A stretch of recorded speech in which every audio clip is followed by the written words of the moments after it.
Ahmedabad Godhra ST બસમાં મુસાફર મહિલાને પ્રસૂતિની પીડા ઉપડી હતી। બસમાં સવાર મુસાફરો સાથે ST bus Godhra civil hospital ખાતે લાવવામાં આવી હતી।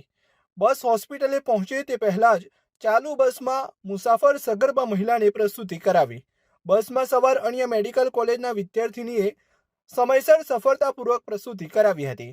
એસટી બસમાં જ સમયસર પ્રસૂતિની સારવાર મળી ગયા બાદ માતા અને નવજાત બાળકના માથેથી જોખમ ટળ્યો હતો। શહેરા તાલુકાના ખટકપુર નાનીબેન ભલાભાઈ નાયક ખેતી મજૂરી કામ અર્થે ભચાઉ ગયા હતા। ત્યાંથી પોતાના ઘરે પરત ફરતા સમયે બાલાસિનોર નજીક સગર્ભા મહિલાને પીડા ઉપડી હતી। અમદાવાદથી ગોધરા આવી રહી હતી બસમાં કે મહિલાને એકાએક દુખાવો પડતા બસમાં ડિલિવરી થઈ ગયેલી છે। અમદાવાદથી ગોધરા આવી રહેલા હતા બેન।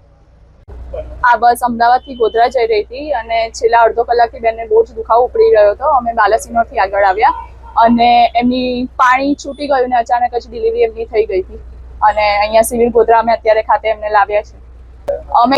મેં ખાલી નીચેથી એને પુશ કર્યું એટલે ત્યારે બેબી ઓલમોસ્ટ નીચે આવી જ ગયું હતું। પુશ કર્યું એટલે બેબી ખાલી હાથમાં આવી ગયું હતું। અત્યારે એમને બાબુ છે। હું અમદાવાદથી ગોધરા જઈ રહી હતી। હું અહીંયા જય જલારામ આયુર્વેદિક મેડિકલ કોલેજમાં ભણી રહી છું।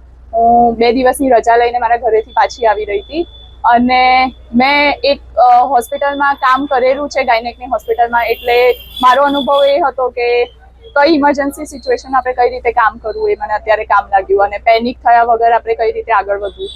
આવા કિસ્સામાં થોડું મોડું થાય તો લોહી વધારે વહેવાના ચાન્સીસ થઈ શકે છે। આમાં બાળકને બી જાનહાનિ થવાની ચાન્સીસ થઈ શકે છે।